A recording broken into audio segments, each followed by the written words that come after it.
এই তাবলিগে 6 নম্বরটা শোনাই দিই, ঠিক আছে? অনেকের আবদার এটাই শুনবে, এটাই শোনাই দিই। ওই মনে করেন ওই সিনেমা জগতে যারা কাজ করে এরা তো মুসলমান, তাই না? এদের দিনের পথে আনার দরকার আছে না? তা এদেরকে যদি আল্লাহ তাআলা হেদায়েত দেয়, এরা যদি তাবলিগে আসে কীভাবে বলবে? আমরা তো এদের স্বাভাবিক ভয়েস শুনি নাই, সবসময় ওই সংলাপের ভয়েসটাই শুনছি। তো যদি তারা আসে, আল্লাহ যদি কবুল করে, কীভাবে বলবে? উদাহরণস্বরূপ মনে করেন এক মসজিদে গেছে তারা, আমি সব চিন্তা করলো যে সবাই এক একজন রেখে এক অক্তে দিলে ঝামেলা, তার সে এক অক্তেই সবাই দিয়ে দেবে। তো প্রথমে ডিপজলকে বলছে যে আপনি একটু এলান করে দেন। তো ডিপজল এলান করতে আসে এইভাবে, ইনশাল্লাহ ভাই বাকি নামাজের পরে মসজিদেই মানে কিনের কথা হইব। ওই মুসল্লি তোরাও বলতে বলবি, নাইলে কিন্তু ছান্ডে মান্ডে কবজ করে দিব, কয়ে দিবার আছি। তো মুসল্লিরা তো সব ভয় বসে গেছে, সব বোনার যে লোক এলান করছে না বসলে তো খবরই আছে। তো সবাই বসার পর মিশা সদরকে বললো যে আপনি একটু কালেমার পয়েন্টটা আলোচনা করেন।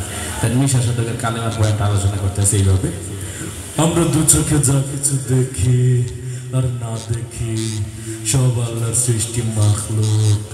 মাখলুক কিছু করতে পারে না আল্লাহর হুকুম ছাড়া, আর আল্লাহ সব কিছু করতে পারে মাখলুক ছাড়া। ঠিক কিনা? তো সবাই বলছে ঠিক আছে, মাশাআল্লাহ হয়েছে।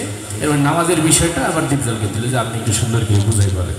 তো ডিপজল নামাজের বয়ান করতেছে এইভাবে, হয় আল্লাহ রাসূল যেমতে যেমতে নামাজ পড়ছে আর সাহাবীকে শিখাইছে অন্তেই নামাজ পড়তে হইব।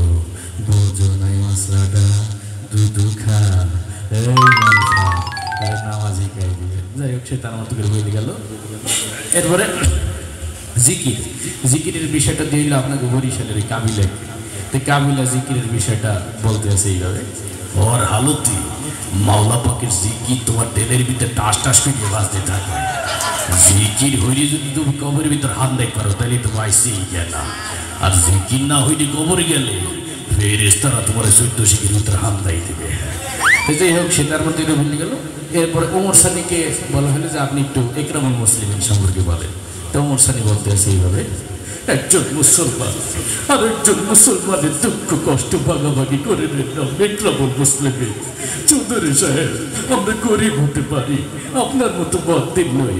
আমি গত মাসে 3 চিল্লা দিয়েছি। যাই হোক, সে তার মতো করে বলে গেল। এরপরে সই নিয়তটা দিয়ে এলো মান নাকি যে আপনি একটু আপনার মতো করে বোঝাই বলে। তাই সে বলতে আছে এইভাবে, আমরা যা কিছু করব পৃথিবীর কোনো মানুষকে খুশি করার জন্য করব না, একমাত্র আল্লাহ রাব্বুল আলামিনকে খুশি করার জন্য করব। হ্যাঁ হ্যাঁ, আল্লাহ রাব্বুল আলামিনকে খুশি করার জন্য করব। তারপরে দাওয়াতের তাবলীগের বিষয়টা নিয়ে সে তার মতো করে বলছে এইভাবে, আল্লাহ দিয়া জান, আল্লাহ দিয়া মাল, আল্লাহ দিয়া সময় দিয়ে আল্লাহর রাস্তায় বের হয়ে আল্লাহ দিয়া জান মাল সময় সঠিক মূল্যায়ন করতে হবে। আর জেনে রাখিস, তুই যদি আল্লাহ দিয়া জান, আল্লাহ দিয়া মাল, আল্লাহ দিয়া সময় সঠিক মূল্যায়ন না করিস, তুই বেঈমান হয়ে মারা যাবি, বেঈমান হয়ে মারা যাবি। ধন্যবাদ সবাইকে।